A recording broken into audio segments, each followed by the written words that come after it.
Now but the opposite is the dull. It's like you killing a mosquito. Jadi lawannya adalah yang hati bebal itu adalah ketika kita membunuh nyamuk. And the first time the mosquito hit by a baygon, it go there. Ketika nyamuk tersebut pertama kali terkena baygon, maka dia akan jatuh. And then some of the mosquito got up again. Lalu beberapa nyamuk tersebut akan naik lagi. And the second baygon spray.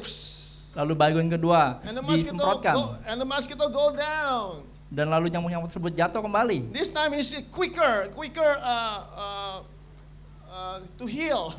Kali ini nyamuk-nyamuk tersebut lebih sulit And untuk get up sembuh. again. Dan kemudian coba untuk bangun kembali. 3 times the spray of the baygon, Lalu semprotan yang ketiga, it didn't feel nothing. tidak akan ada hasilnya. That is the work of the dull heart. Itu adalah pekerjaan dari hati yang bebal. When you hear God's voice and you do not listen, Ketika engkau mendengar suara Tuhan dan engkau tidak melakukannya, maybe the first time you think and you pray, oh, is this the voice of God? mungkin pertama kali engkau mendengar lalu engkau berdoa, apakah benar ini suara Tuhan? And then you decided to walk away from the word of God, the voice of the Lord. Lalu kau memutuskan untuk kau pergi dari suara Tuhan itu. The second time the voice of God came to you, and then you pray again. Lalu kedua kalinya suara Tuhan datang kembali kepada engkau berdoa lagi. And no, not pray this time. This time is thinking. Oh, kali ini bukan berdoa, malah berpikir. Is that the word of God? Oh, no. Apakah ini yang suara Yes, Tuhan? it's the word of Kayaknya God, bukan, but I don't kayaknya want to do bukan. it. Oke, gue nggak mau lakukan. And the third time, Lalu yang ketiga the kalinya, word came through. The word came to you. suara Tuhan datang kembali kepada engkau. You feel nothing. Kau nggak ngerasain apa-apa. The powerful of God, the powerful word of God came to you, and you feel nothing. Kuasa Tuhan, kuasa suara Tuhan yang luar biasa itu datang dan kau tidak merasakan apa-apa. It's like the baygon spray, you know. Seperti semprotan baygon tersebut. Now, I like for us to cultivate a hearing heart, Saya mau kita sama-sama belajar mengenai hati yang mendengar, not a dull heart. bukan hati yang bebal. Amen? Amin. Okay. Now, the Bible teach us Alkitab how mengajar to kita cultivate bagaimana kita a hearing heart. belajar untuk memiliki hati yang mau mendengar. And in Proverbs 4, chapter 20, by the way, the prophet is the author is the Solomon. Amsal 4 ayat 20, for your information, untuk informasi semuanya, bahwa Amsal itu penciptanya adalah Salomo. Okay, Solomon that asking for God for a hearing heart. Jadi Salomo bertanya sama Tuhan untuk mendapatkan hati yang mau mendengar. Now this is the word. Proverbs 4, chapter 20. Amsal 4 ayat 20. My son, give attention to my word, incline your ears to my saying. Hai anakku, perhatikanlah perkataanku, arahkanlah telingamu kepada ucapanku.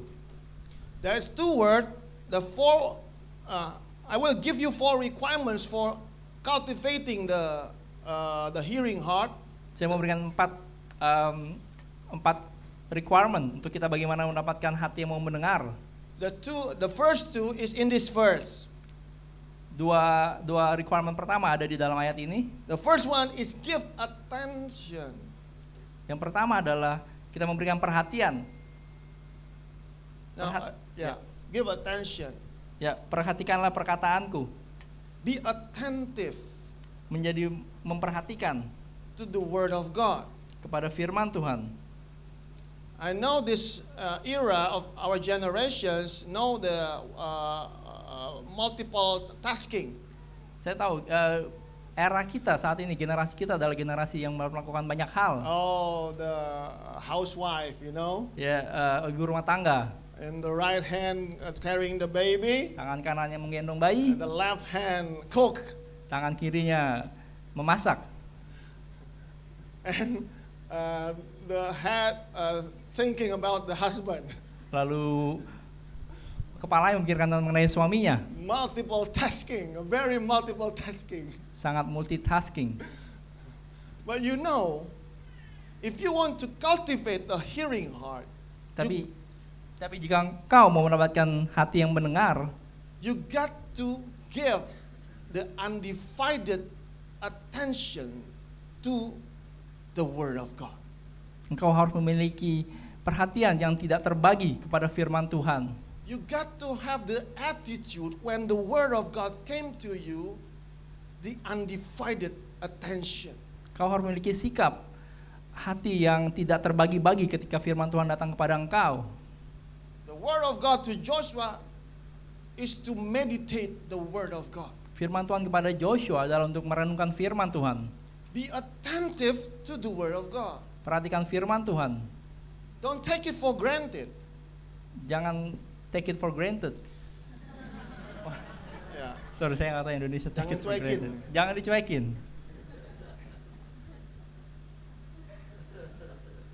Concentrate. Berkonsentrasi. Only the Word. If you are dealing with the Word, only the Word, only you and your God.